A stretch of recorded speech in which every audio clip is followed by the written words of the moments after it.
கிறிஸ்துக்குள் பிரியமானவர்களே, உங்களை யாவர் இயேசு கிறிஸ்துவின் நாமத்தினாலே வாழ்த்துகிறேன். இன்றைய நாளில் நாம் தெரிந்து கொள்ளப்பட்ட தலைப்பு என்னன்னு பார்த்தோம்னா, பிசாசின் சோதனைகள்.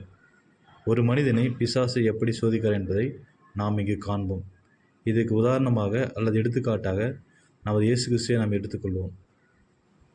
மத்தேயு 4:3 அப்போது சோதனைக்காரன் அவரிடத்தில் வந்து, நீர் தேவனுடைய குமாரனே என்னால் இந்த கற்களை அப்பங்கள் ஆகும்படி சொல்லும் என்று தேவனை நோக்கி அவன் கூறினான். ஆக அடிப்படை தேவைகள், அதாவது உணவு, உடை, உறைவிடம், வேலைகள், குடும்பங்கள், சொந்த பந்தங்கள், சமுதாயம், இப்படியாக நம்முடைய அடிப்படை தேவைகள் பிசாசவன் முதலாவதாக அதிகமாக கொடுத்தோ அல்லது குறைவாக கொடுத்தோ நம்மை தேவனிடத்தில் சேராதபடிக்கு, தேவன் நெருங்காதபடிக்கு நம்மை சோர்த்து வஞ்சிக்கிறான்.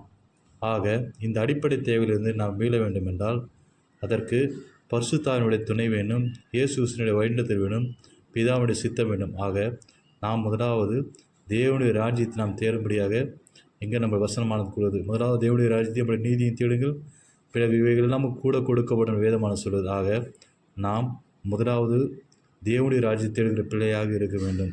இரண்டாவது காரியமாக மத்தேயு 4:5 5, 6, 2 வசனங்களை வாசிக்கப்போமானால், பிசாசன் தேவனை இயேசு கிறிஸ்துவை தேவனுடைய தேவாலயத்தின் உப்பரிக்கையின் மேலே அவரை நிறுத்தி, நீ தேவனுடைய குமாரன் ஏனால் தாழ குதியும் என்று இரண்டாவது சோதனை கிறிஸ்துவுக்கு வைக்கிறான்.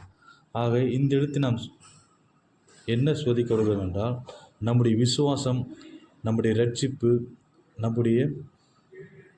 நமது பாவத்திலிருந்து விடுபெற்ற எல்லாவற்றையும் பிசாசன் ஒரு அசைக்க பார்க்கணும். முதலாவதாக நம்முடைய இரட்சிப்பை குறித்து நமக்கு சந்தேகத்தை ஏற்படுத்துகிறான். அதாவது நம்முடைய பாவத்தை குறித்து முதலாவது சந்தேகத்தை ஏற்படுத்துகிறான்.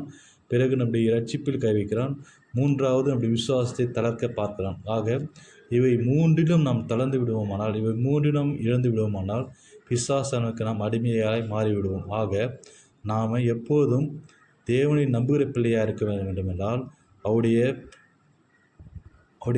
பாவத்தை நாம் மன்னித்தார் என்பதை உறுதியாக நம்புகிற பிள்ளையாகவும், அவரை நாம் ரட்சித்தார் என்பதை நாம் நம்புகிற பிள்ளையாகவும், அவரை மட்டுமே விசுவாசிக்கிற பிள்ளையாகவும் என்றும் இருக்க வேண்டும் என்று கர்த்தர் வருகிறார். ஆக மூன்றாவது காரியமாக மத்தேயு 4:8, 9 வசனங்களை வாசிப்போமானால்,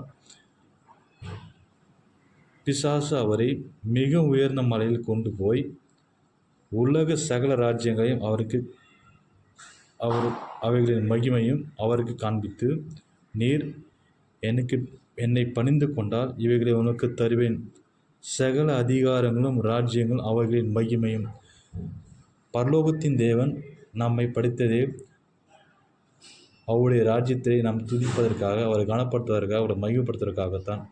ஆக பிசாசவன் நம்மை வஞ்சித்து நம்மை தேவனுடைய வழியிலிருந்து நம்மை திருப்பி அவருடைய ராஜ்யத்திற்கு ஆள் சேர்ப்பதற்காக, தேவனுக்கு எதிராக ராஜ்யத்தை சேர்ப்பதற்காக, தேவனுக்கு எதிராக மகிமை செய்வதற்காக பிசாசன் நம்மை பயன்படுத்தி வருகிறார். ஆகவே நாம் எல்லா ராஜ்யங்களும், எல்லா அதிகாரங்களும், எல்லா விதமான சகல விதமான அதிகாரங்களும் சகல விதமான நமக்கு முதலில் கொடுப்பான். எல்லாவற்றையும் நம்மை அதிகாரங்களாகவும் எல்லாவற்றையும் நம்மை ராஜாக்களுமாக நம்மளை உயர்த்தி கொண்டு போவான். நாம் இவைகளை பார்த்து மயங்கிவிடக்கூடாது. ஆக இங்கு நாம் 3 காரியங்களை பார்த்தோம். முதலாவது அடிப்படை தேவைகள். அடிப்படை தேவைகள் ஒன்று அதிகமாக கொடுத்தோ அல்லது அடிப்படை தேவைகளை கொடுக்காமலோ பிசாசன் முதலில் நாம் சோதிப்பனாய் காணப்படுவான்.